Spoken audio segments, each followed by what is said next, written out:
dia a todos, que Jesus nos abençoe, que a gente possa ter o máximo de aproveitamento possível dessa lição, né?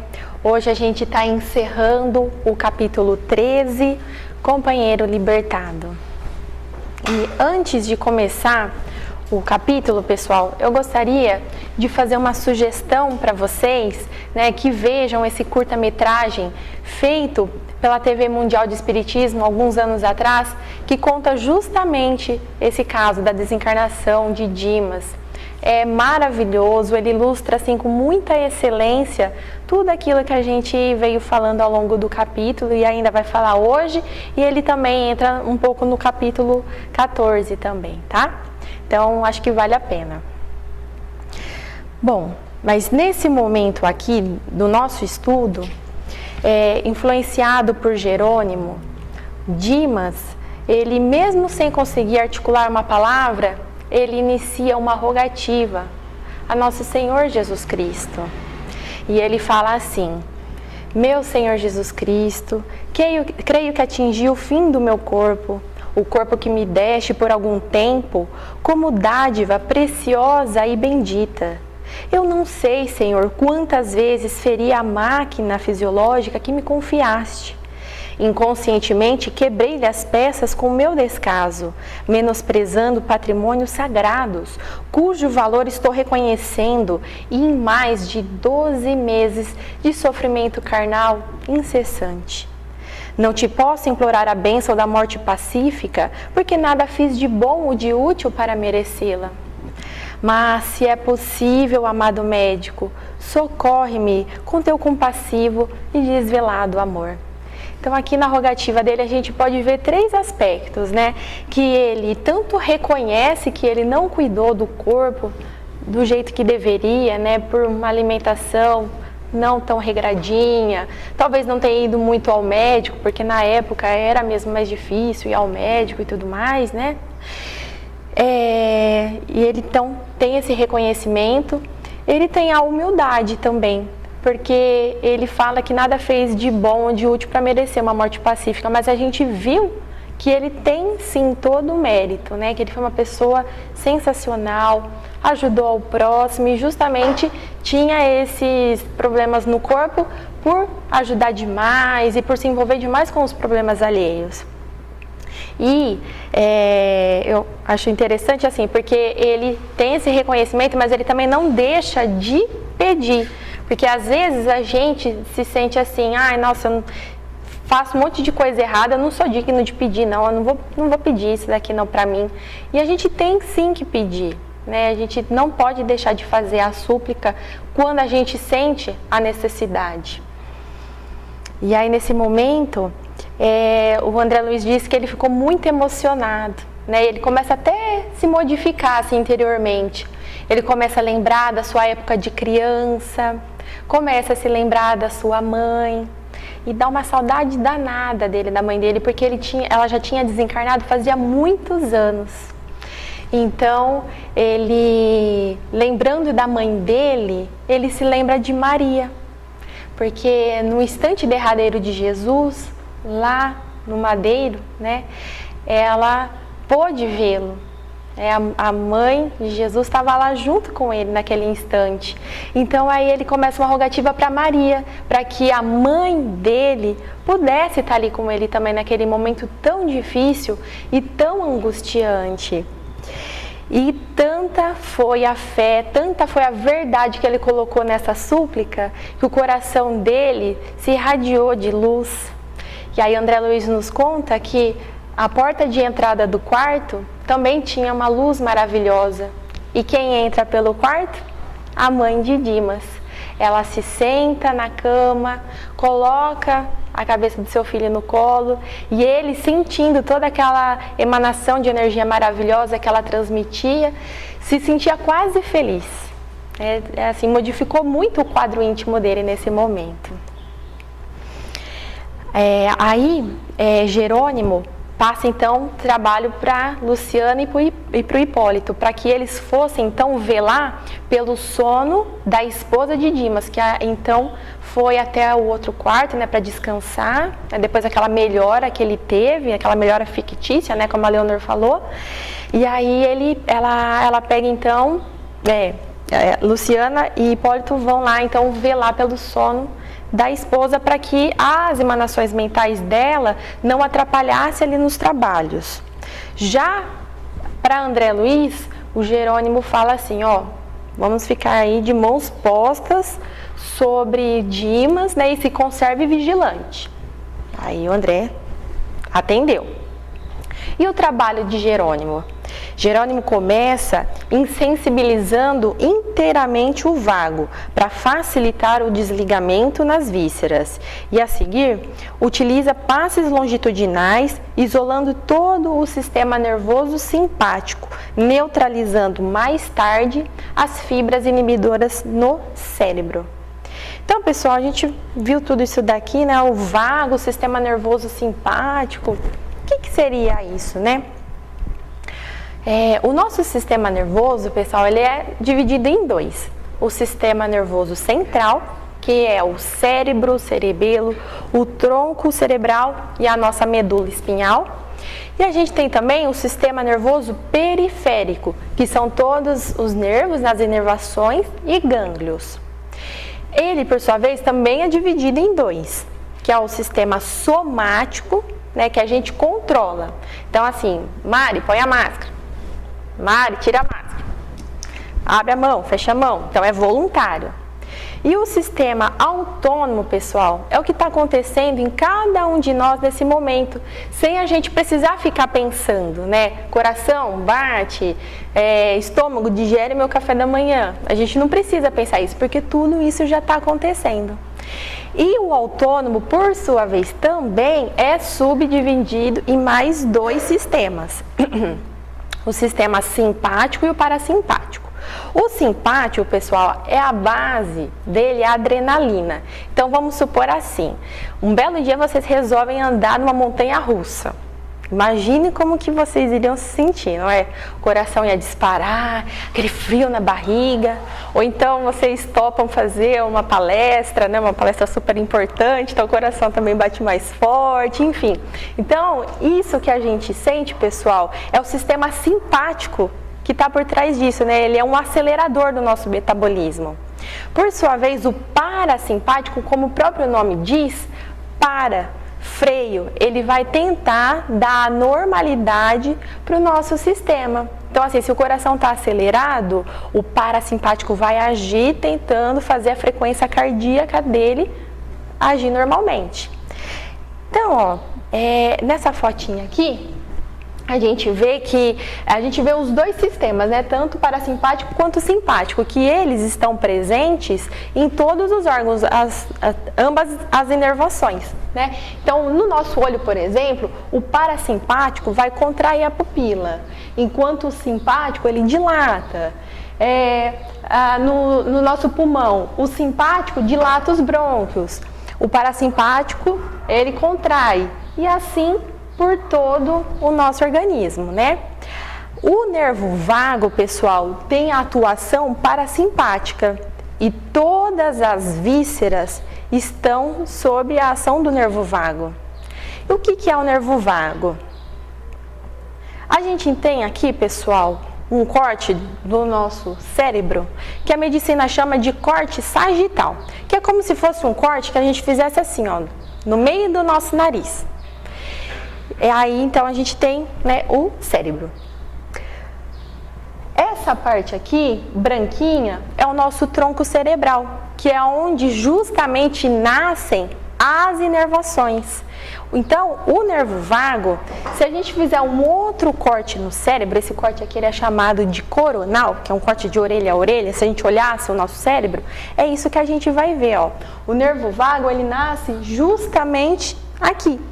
Então, ali é a origem dele. E olhando ele isoladamente, olha o tamanho, olha a importância dele. né? Ele tem todas essas ramificações, passando pela laringe, pelo pulmão, pelo estômago, enfim, ele acomete todos esses órgãos aqui. Então, por isso que justamente Jerônimo começou insensibilizando o vago, né, que é mais a parte parasimpática, e também o sistema nervoso simpático, porque ali ele já ia atuar em vários lugares. Aí André pergunta para ele assim, onde que a gente vai começar, né, a atuar agora? Aí o Jerônimo vira para o André e fala, segundo você sabe, há 3 regiões orgânicas fundamentais que demandam extremo cuidado nos serviços de liberação da alma. O centro vegetativo, que é ligado ao ventre como sede das manifestações fisiológicas, o centro emocional, zona dos sentimentos e desejos, sediados no tórax, e o centro mental, que é o mais importante por excelência, localizado no cérebro. O trabalho, pessoal, a gente vai ver que ele realmente transcorre nessa ordem aqui, tudo certinho. Mas eu confesso para vocês que o que eu encafifei quando eu li essa frase aqui é que Jerônimo fala, segundo você sabe. Por que André Luiz deveria saber? Será que é alguma coisa que ele aprendeu enquanto médico aqui na Terra? Ou é alguma coisa lá no plano espiritual que Jerônimo sabia que André havia aprendido, né? Porque ele passa essa divisão aqui e fala assim, né, tão segundo você sabe, né? E aí eu resolvi dar uma pesquisadinha em relação a isso. Realmente, pessoal, existe o sistema vegetativo, né? Que inclusive ele é composto pelos sistemas simpático e parasimpático. O centro emocional, hoje pela medicina, pessoal, a ciência reconhece que é o sistema límbico, que é esse daqui, olha, que está no nosso cérebro, é uma região que está no nosso cérebro. E ele é composto, né, as principais funções dele, na verdade, são essas daqui, olha, visão, audição, tato, paladar, sensação de dor, pressão, temperatura, motivação, medo, libido, a memória, né? Então, que nem, por exemplo, assim, quando a gente sente um cheiro, e aí a gente, por exemplo, um cheirinho de café, a gente lembra lá da nossa infância, da nossa mãe fazendo um cafezinho à tarde, aí já dá uma saudade na gente, às vezes até essa emoção mexe com a gente, né, dispara o coração e tudo mais. É justamente o sistema límbico que faz isso, né? A gente tem aqui a estrutura dele, né, aqui atrás de mim.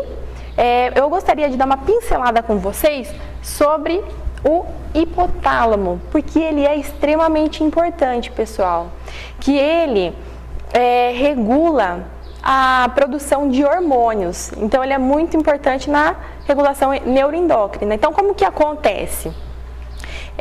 A gente recebe o estímulo externo, né? A emoção. Aí o hipotálamo ele dá a ordem para a hipófise. A hipófise, por sua vez, ela repassa essa ordem para os vários locais, né? Para os órgãos, por exemplo, ovário, tireoide, adrenais. E esses órgãos, através desse estímulo primário, né, que foi a emoção, então, eles respondem produzindo os hormônios, que faz então que a gente tenha o controle do nosso metabolismo, controle de frequência cardíaca, ciclo menstrual, enfim, para a gente ver que a emoção e o sistema neuroendócrino, né, que é tão importante, tão vital para a gente, eles compartilham o mesmo espaço, né? Então, para a gente ver assim como que é importante a gente se manter o mais equilibrado possível, né, o mais tranquilo possível por conta disso. E aí o Jerônimo fala assim para o André que em outra oportunidade ele estudaria o problema transcendente das várias zonas vitais da individualidade. No Evolução em Dois Mundos, pessoal, que, né, a gente está no Obreiros da Vida Eterna, né? Lá no Evolução em Dois Mundos, seguindo os livros, tem logo no comecinho falando sobre os centros de força e tudo mais, que a gente não consegue falar aqui por causa de tempo, né? Mas lá no comecinho da Evolução em Dois Mundos a gente tem assim muito legal, muito detalhado, falando melhor sobre os centros de força aqui que Jerônimo dá essa pincelada aqui para o André, que ele ia aprender, né? Bom, Jerônimo então começa atuar sobre o plexo solar. O plexo solar ele também é chamado na medicina de plexo celíaco, pessoal. E ele tem esse nome justamente porque, como ele tem essas várias inervações aqui, então parece um sol. Então é chamado de plexo solar. E o que é plexo em si, né? O plexo, ele é um conjunto de nervos, vasos sanguíneos ou vasos linfáticos, tá? E aí ele começa a atuar ali e, para surpresa do André, começa a liberar do umbigo de Dimas uma substância leitosa que fica ali pairando o entorno, né? Aí o Dimas, né, ele geme em voz alta e já fica semiconsciente. Então a gente vê aqui que aquela melhora fictícia que ele havia ganho, né, para tirar a esposa do quarto, ela acaba aqui, porque aqui ele já fica semi-inconsciente, tá? E aí, antes que os familiares entrassem em cena, Jerônimo, com passes concentrados sobre o tórax, relaxou os elos que mantinham a coesão celular dentro do centro emotivo, operando determinado ponto do coração que passou a funcionar como uma bomba mecânica desreguladamente. E nova cota de substância leitosa começa então a se desprender do epigastro até a garganta. Começa então a sair também, né? E André Luiz repara com muita surpresa que todos os músculos trabalhavam fortemente contra a partida da alma, né? Opondo-se à libertação das forças motrizes em esforço desesperado, ocasionando angustiosa aflição a Dimas. Porque, pessoal, o organismo, embora ele seja, né, um sistema autônomo, né, é involuntário, ele trabalha de acordo com o nosso pensamento. O pensamento, ele é uma força motriz, não é? E o pensamento de Dimas, ele estava em sintonia com o pensamento dos filhos, da esposa, né? Eles não queriam que Dimas fosse embora e Dimas, por sua vez, preocupado em deixá-los, preocupado com a condição financeira, né, que a gente vai ver mais detalhadamente no outro capítulo também. Então, por conta disso, né, mesmo que Dimas tivesse toda a assistência aqui que lhe era própria, né, que ele era merecedor, o desencarne só não foi ainda mais fácil por vigilância dele mesmo, nessa questão aí do apego e da preocupação. Com isso, o campo físico oferecia resistência, né, insistindo pela retenção do seu senhor espiritual. Com a fuga do pulso, foram chamados, né, os parentes e o médico. E sob a influenciação direta de André e de Jerônimo, Dimas não mais conseguiu concatenar pensamentos, né, e nem falar nenhuma palavra. Então, eles alcançaram o coma. Né, novamente, ele já estava em coma, teve a melhora, né, por conta deles, e aí então aqui ele já entra em coma novamente. E o que é o coma, né? É justamente isso, a consciência comprometida, mas o cérebro ainda funcionando, né, mas ele não responde mais a nenhum estímulo, isso é o coma. O assistente, né, que é Jerônimo, estabeleceu um tempinho de descanso e aí ele voltou a intervir no cérebro, que era então a última etapa do desenlace de Dimas, né? Ele concentra todo o seu potencial de energia na fossa romboidal, que é essa região aqui, pessoal, que eu coloquei para vocês, mais ou menos aqui na altura da nossa nuca, tá? Ela também é chamada de fossa romboide, tá? E aí Jerônimo quebra alguma coisa que André não conseguiu perceber com muitos detalhes. E brilhante chama violeta dourada desligou-se, né, separou-se da região craniana, absorvendo instantaneamente toda aquela substância leitosa que havia extravasado tanto do umbigo quanto aqui do epigastro. Ele quis fitar a luz, mas ele fala que era difícil fixá-la com rigor, né? E em breves instantes ele notou que essas forças em exame eram dotadas de movimento plasticizante, ou seja, não era tipo uma fumaça, porque era uma coisa moldável, maleável, a substância exteriorizada, né? E a luz também. Aí a chama transformou-se em uma maravilhosa cabeça, de tudo idêntica à de Dimas, né? Membro a membro, traço a traço, foi formando em seguida todo o seu corpo perispiritual, depois da formação da cabeça. E à medida que o organismo ressurgia, aquela luz tão grande, né, violeta dourada que estava no cérebro, começou a sumir, né, a empalidecer, e como se, por um momento, aquela luz representasse o conjunto superiores de personalidades. Ali, naquele momento, né, por um momento, num lugar só, e que depois foi espalhando, né, conforme ela empalidecia, foi espalhando por todo o seu organismo perispiritual, como se ela fosse, vamos dizer assim, uma cola, que colasse todos os átomos e todas as moléculas certinha de Dimas, né? A coesão dos diferentes átomos, né, é uma força de atração entre os átomos e as moléculas. É como se aquela luz tivesse tudo isso nela. Pra gente ver, né, como é bom a gente ser bom, né, pessoal? Porque olha quanta assistência que tem, né? Tudo acontece tão certinho e parece que é uma maneira tão tranquila, assim, né, para os nossos amigos espirituais fazerem isso, né, para Dimas, que tinha essa condição, que dava essa condição, né?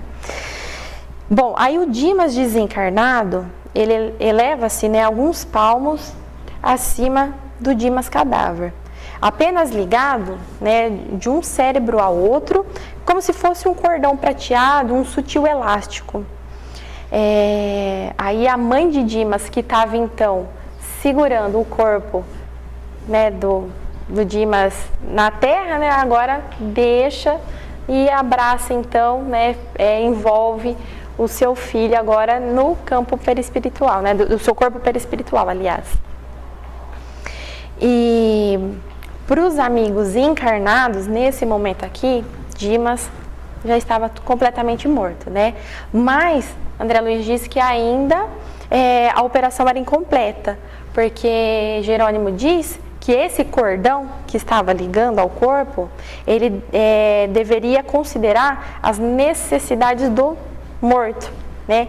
Ainda imperfeitamente preparado para um desenlace mais rápido.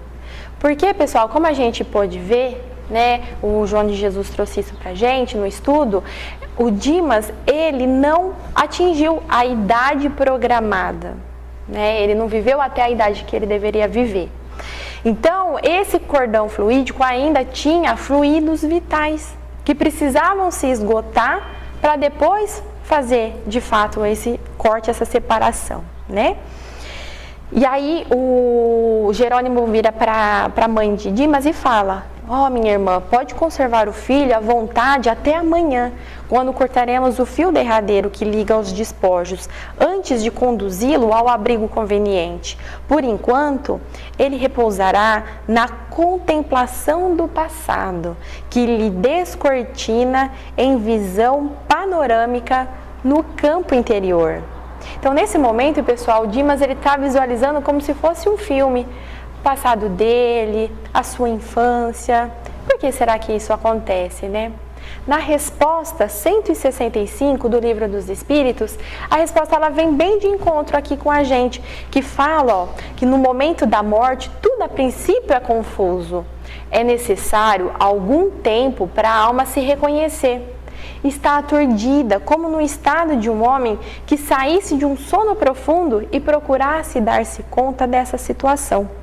A lucidez das ideias e a memória do passado voltam, à medida que se extingue a influência da matéria, dissipando essa espécie de nevoeiro que obscurece os seus pensamentos. A duração dessa perturbação, que se segue à morte, é muito variável. Pode ser de algumas horas, como de vários meses e até mesmo anos. Aqueles em que é menos longa são os que se identificaram com a sua situação futura, mesmo durante a vida corporal, porque então compreendem imediatamente a sua posição, que era o caso de Dimas, né, pessoal? Como a gente pode ver, ele era uma pessoa maravilhosa, ele trabalhava pelo próximo, né, ele ajudava as pessoas. Então, por isso que, como a gente vai ver, essa perturbação de Dimas foi bem curtinha. Aí, pessoal, o Jerônimo continua falando com a mãe de Dimas, né? Além disso, né, da questão de ter que cortar por causa do fluido, né?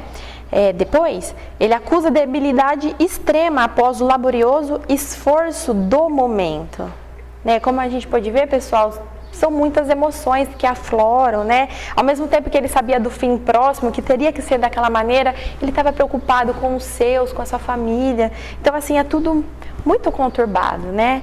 Então, Jerônimo fala que Dimas poderia partir em companhia do pessoal ali, findo o funeral. Então, a gente viu, né, como que é conturbado as coisas. E aí, imagine, então, Dimas lá no velório, né? Eu não vou entrar, pessoal, aqui no mérito, porque a gente vai ver isso no outro capítulo. Mas só para não passar em branco, eu trouxe uma frasezinha que o próprio André Luiz traz para a gente lá no Conduta Espírita perante a desencarnação. Proceder corretamente nos velórios, calando anedotário e galhofa, historinha, piadinha, em torno da pessoa desencarnada, tanto quanto cochichos impróprios ao pé do corpo inerte. O companheiro recém-desencarnado pede sem palavras a caridade da prece ou o silêncio que o ajudem a refazer-se. A mãe de Dimas agradece, né, muito comovida, porque é como se o Jerônimo tivesse adivinhado os pensamentos dela, né? Ela agradece por ela poder ficar ali com o seu filho, né, até o outro dia, né? E Jerônimo também diz que convém montar guarda aqui, para que os amigos apaixonados e os inimigos gratuitos não lhe perturbem o repouso forçado de algumas horas, né? Então a gente pode ver quanta coisa, né, que teve para esse desencarne ser o mais tranquilo possível, né? Teve a rede fluídica, né, que envolveu Dimas, né, quando foi necessário, e agora teriam ali servidores amigos apostos para segurar ali a vibração do ambiente, né, para que não perturbasse, né, o Dimas, que já não estava fácil, né? Então, como que é maravilhosa a espiritualidade, né? A mãe de Dimas, né, mais uma vez, né, vista então que teria ali uma guarda, né, para proteger o seu filho e tudo mais uma vez ela agradece muito a Jerônimo, né, a todos ali. E Jerônimo, André, Hipólito, Luciano, então, partem ali da casa, né, voltando para a casa de Fabiano, né, de onde retornariam no próximo dia para fazer, então, o desenlace final do nosso amigo Dimas, tá? Pessoal, eu gostaria muito de agradecer a atenção de todos vocês, muito obrigada. Eu não posso também deixar de agradecer a minha prima Larissa Sex, que me ajudou com toda essa parte aqui de anatomia, da medicina, me ajudou muitíssimo, muito obrigada, Lala. E só para a gente fechar então, né, o capítulo, né, como a gente pode ver, pessoal, no momento do desencarne, somos nós conosco mesmo. É a nossa consciência que está ali, né, conversando com a gente. Então, que a gente saiba viver bem, para bem desencarnar também, né? Que nesse momento derradeiro a gente tenha o mínimo de condição possível e necessária, né, para que a gente tenha essa passagem mais tranquila, resignada, né? E lembrando o que é o viver bem. Viver bem é para a gente amar muito o nosso próximo como a nós mesmos. Muito obrigada, pessoal.